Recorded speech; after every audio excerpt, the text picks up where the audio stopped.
हरियाणा के नूह से बड़ी खबर है। जासूसी के आरोप में नूह में गिरफ्तारी की गई है। पाकिस्तान के लिए जासूसी का आरोप लगा है। नूह लगातार संवेदनशील बना हुआ था और फरीदाबाद मॉड्यूल सामने आने के बाद नूह के कई कनेक्शन सामने आए और इन सब के बीच हरियाणा के नूह से आईएसआई का जासूस गिरफ्तार किया गया है। जासूसी के आरोप में गिरफ्तारी की गई। इससे पहले भी 2 संदिग्ध गिरफ्तार किए गए थे। पाकिस्तान से कनेक्शन, जासूस गिरफ्तारी, समझिए इसका नाम क्या है। नूह में इसकी गिरफ्तारी हुई है। नाम रिजवान है, पेशे से वकालत पेशा इसका था। कैसे सुराग लगा, कैसे इस तक पुलिस की टीम पहुंची? दरअसल डिजिटल उपकरण जो मोबाइल है, लैपटॉप है, उसकी जांच के बाद से ही रिजवान लगातार शक के दायरे में था और उसके बाद इसको गिरफ्तार किया गया। आरोप क्या है इस पर? आरोप है कि पाकिस्तान के लिए इसने जासूसी की। भारत से जुड़ा हुआ जो इंटेल है वो बॉर्डर पर पाकिस्तान में अपने आकाओं तक इसने पहुंचाया। क्या क्या बरामद किया गया इससे? इसका लैपटॉप बरामद किया गया, दस्तावेज, डिग्रियां इसकी जब्त की गई हैं और लैपटॉप से कुछ ऐसे सबूत मिले जिसके जरिए इसने पाकिस्तान में इंटेल साझा की थी। ये आरोप इस पर लग रहे हैं। आरोप लगे हैं, ये सारे आरोप बेबुनियाद हैं, झूठे आरोप हैं। इन आरोपों की कोई हकीकत नहीं है। अब यूं तो प्रशासन, जांच एजेंसियां कुछ भी कह सकते। पास के गांवों में पूछ लीजिए कैसा हमारा परिवार रहा, कैसा हमारा खानदान रहा। हमने क्या, पूरी मेरे कौम ने ही कभी भी मुल्क के साथ गद्दारी नहीं की।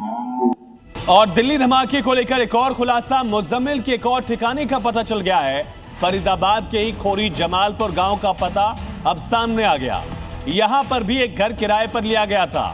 एनआईए जब मुजम्मिल को लेकर यहां पहुंची थी तो खोरी जमालपुर गांव के पूर्व सरपंच ने मुजम्मिल की पहचान भी की थी। मुजम्मिल खोरी जमालपुर गांव के घर में कई बार शाहीन के साथ पहुंचा था। अपनी डॉक्टर आतंकी गर्लफ्रेंड के साथ मुजम्मिल यहां पहुंचा था। इसकी पहचान गांव के एक नेता ने की है। सरपंच जो रहे हैं उनकी तरफ से की गई है, यानी कई ठिकाने इनकी तरफ से बनाए गए थे। और सीधा रुख करेंगे, सहयोगी राजू राज हमारे साथ जुड़ चुके हैं। राजू, एक बार फिर से एक और कनेक्शन, एक और ठिकाना, लेकिन इस ठिकाने का इस्तेमाल मुजम्मिल और शाहीन किस मकसद से कर रहे थे? देखिए, 2 चीज़ें हैं। खोरी जमालपुर जो अल-फलाह यूनिवर्सिटी के पास का ही एक गांव है, वहां पर एक और घर किराए पे लिया गया था जिसकी तस्दीक वहां के पूर्व सरपंच ने की थी।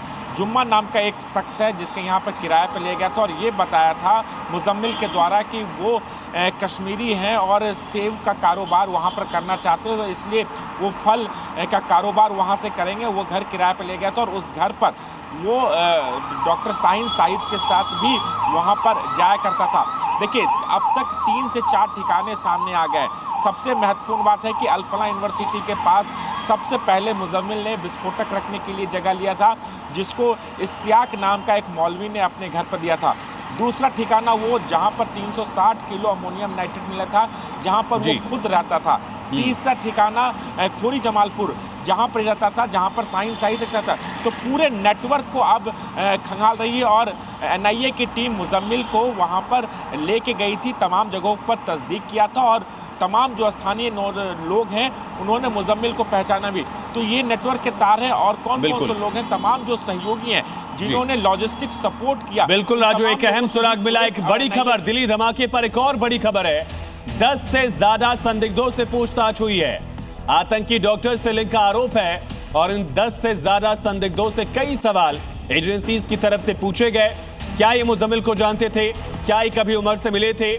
क्या कभी डॉक्टर शाहीन से इनका संपर्क हुआ? ऐसे तमाम सवाल इन संदिग्धों से पूछे गए हैं। आतंकी डॉक्टर से लिंक का आरोप है और यही वजह है कि इन संदिग्ध डॉक्टर से जुड़े हुए जितने भी ये संदिग्ध थे उनसे पूछताछ की गई है। जो भी कनेक्शन, कॉन्टैक्ट सामने आए उन सभी से सख्ती से पूछताछ